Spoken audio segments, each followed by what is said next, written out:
Estamos de volta com o nosso programa Visão Social, falando hoje sobre pena de morte e esperando que nesses programas aí você pode mandar outras perguntas que a gente aqui vai responder, não precisa ser apenas do tema, ok?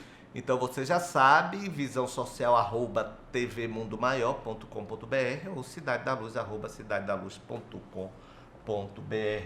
Vinícius Lawande, de Natal, um potiguar talvez, um espírito que sofreu a pena de morte é amparado pela espiritualidade, ou por conta dos atos que o levaram a tal pena, fica perdido num umbral, vagando sozinho. Já pensou, Mônica, você vagando sozinha no umbral?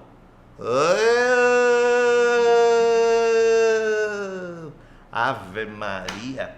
Ô Vinícius, olha,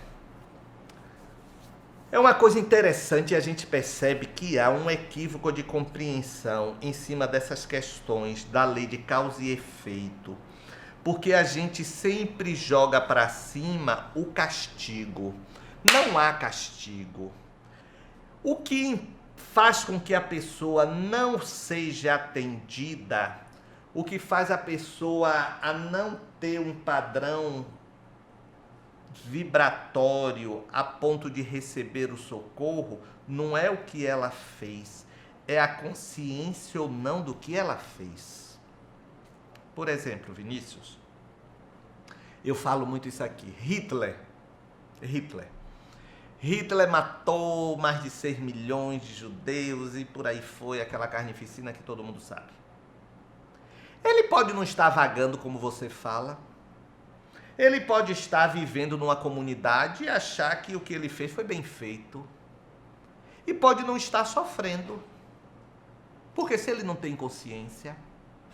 Agora, é claro, ele não vai estar num padrão superior.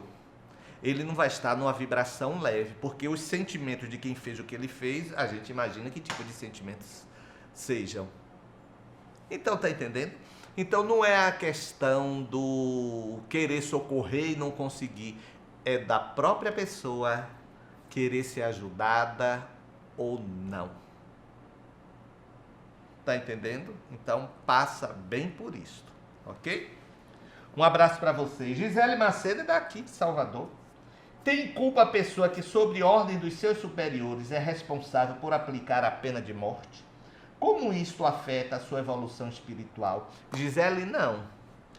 Como um soldado na guerra, e a gente tem isso na codificação, está ali cumprindo a sua profissão. Agora, é uma questão semelhante à anterior. Tudo vai depender da consciência. Se ele fizer aquilo e depois ele se amofinar naquilo, ele vai cair de vibração. Ele vai se perturbar. Por quê? Porque ele, digamos assim, não vai se perdoar. Gente, onde está, Allan Kardec perguntou, onde estão esculpidas as leis divinas? Os espíritos responderam que na consciência humana. Na consciência. É a consciência que é o tribunal. E ali é que estão. Ok? Um abraço. Liliana Ross, de Goiânia, Goiás. A pena de morte por injeção tem menos impacto no perispírito do que a cadeira elétrica? Como essas marcas se perpetuam nas vidas seguintes dos condenados? Olha, Liliana, todas essas perguntas que vocês estão me fazendo são perguntas que estão diretamente ligadas à condição do espírito em aceitar ou não aquilo, à consciência do espírito. Então, ele poderá sobrar, sucumbir a uma injeção letal do que uma cadeira, mais a uma injeção letal do que uma cadeira de roda. Isso vai depender de cada espírito, de cada mente que sofra essa violência perpetrada pelos estados, pelos países que têm a pena de morte. Ok? Lucas Naoki, de São Paulo. Como consolar pais que tiveram seu filho brutalmente assassinado e pedem a pena de morte para o assassino? Existe algum trabalho do Centro Espírita para este caso? Sim, há centros que têm, sim. Trabalhos de direcionamento, de compreensão. É natural. Olha, gente, uma coisa é você analisar sob o impacto de uma emoção vivida por você. A outra coisa é você racionalizar pelo que se contextualiza na sociedade. Não é verdade? Então, poxa, um pai que perdeu o filho assassinado, ele vai querer o quê? Pelos sentimentos humanos que temos, pelo ódio que vai povoar aquela alma, ele vai querer se vingar.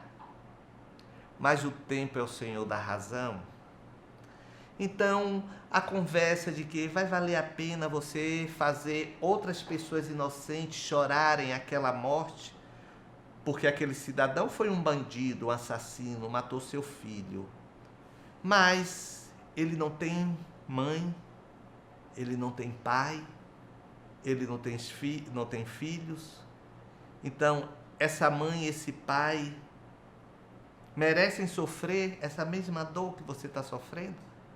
Aí ele poderá, mas não soube educar o filho. Quem vai dizer que não soube? Será que ali não tem um sociopata? Um psicopata?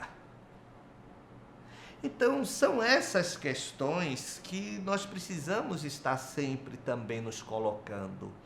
Porque ele, o bandido, ele, o assassino, ele está numa cadeia. Quando eu digo cadeia, não é cadeia prisão, né? Mas ele está em um processo de envolvimento também de emoções, de sentimentos com outras pessoas